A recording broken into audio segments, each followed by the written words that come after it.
I'm not gonna lie, when I was wanting to make a list for the Elimination Chamber pay-per-view, I was thinking of the best matches from that event.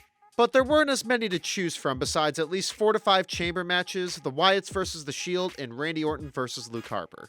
Rest in peace, Brody. So I thought of ranking the worst matches from that event over the years.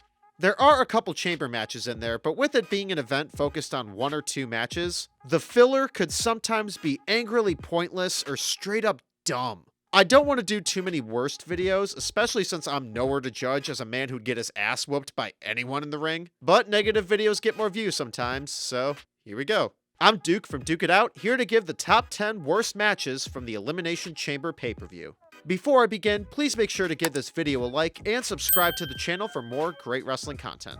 Number 10, The Miz vs. Jerry the King Lawler, 2011. I do want to start by saying that I am really glad that Jerry Lawler is recovering after suffering from a recent stroke. And this match being on the list isn't to shame Jerry Lawler in any way. This is on WWE overall. The Miz was already a guy who fans were complaining as a WWE champion with minimal star power, and with him facing John Cena in the main event of WrestleMania, you'd want him to beat a very fresh and intimidating opponent. Not a retired Hall of Famer who's been known as a commentator for 2 decades at that point.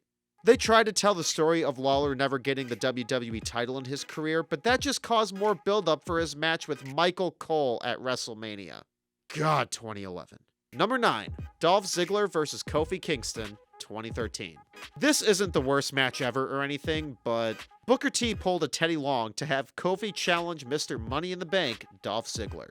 And it's just 3 minutes? These are 2 of the most talented people on the roster to this day, and it just made Kofi look kinda dumb. I'm glad they got a paycheck out of it at least, but at the same time, what's the point? Number 8, Lay Cool vs. Gail Kim and Maurice, 2010. Speaking of 3-minute matches, this is a prime example of how much WWE didn't give a shit about their women's/divas division at this time. Gail Kim vs. Maurice was set as the tournament finals for the Divas Championship.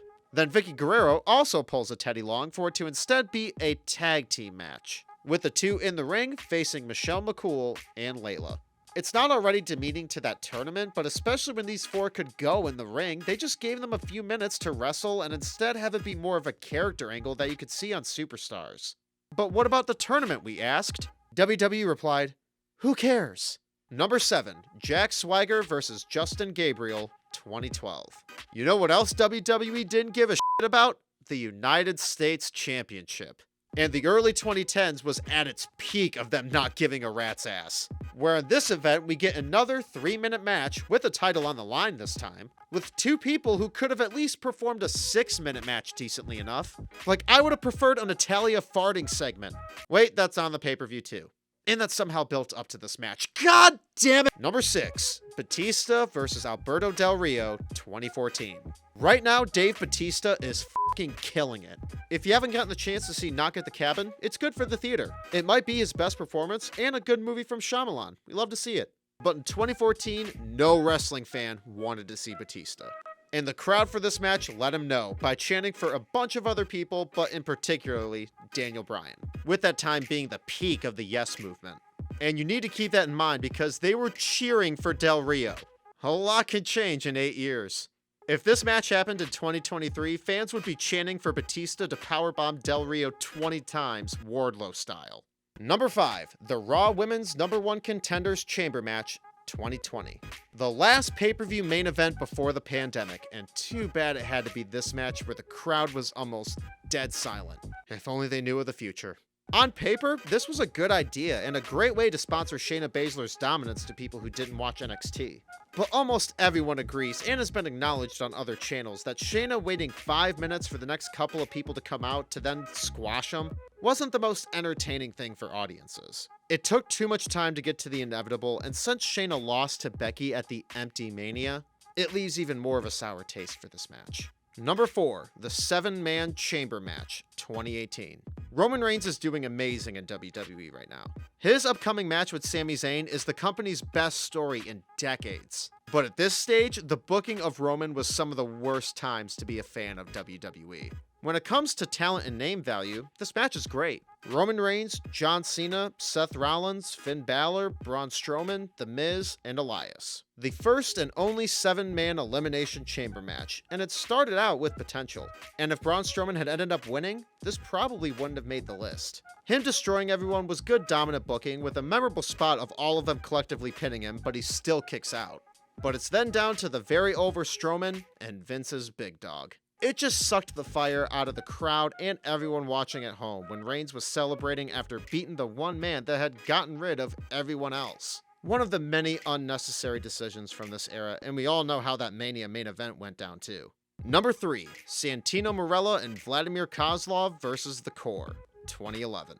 We can talk about many titles or divisions WWE lacked any care for, but in the early 2010s, it was like the tag division was being booked by an AI that had the brain of a 6-year-old Vince Russo. Santino and Kozlov would get funny bits every now and then in their run together, but can anyone remember them being tag champs? Or even The Core for that matter? There aren't a ton of other title changes on pay-per-view that seem to be as forgettable as this. Number 2, AJ Lee versus Cameron, 2014. What the f were they doing with AJ Lee? To this day, AJ is praised as one of the pioneers to what women's wrestling is today. But too bad she had to get shit like this. Cameron was very notable in WWE for not having the most intelligent of techniques and thoroughly enjoying Melina vs. Alicia Fox. Ariane has continued to work in the wrestling business after her release from WWE, and to her credit, has been improving. But at this stage, jeez. It felt like they both were told to waste a few minutes, and to add more of an insult, it ends with Cameron getting a DQ win against AJ.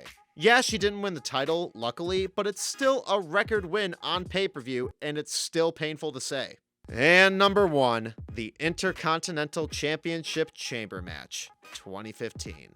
Yeah, what the f else was gonna be the top pick? This is the worst Elimination Chamber match of all time, and that includes December to Dismember.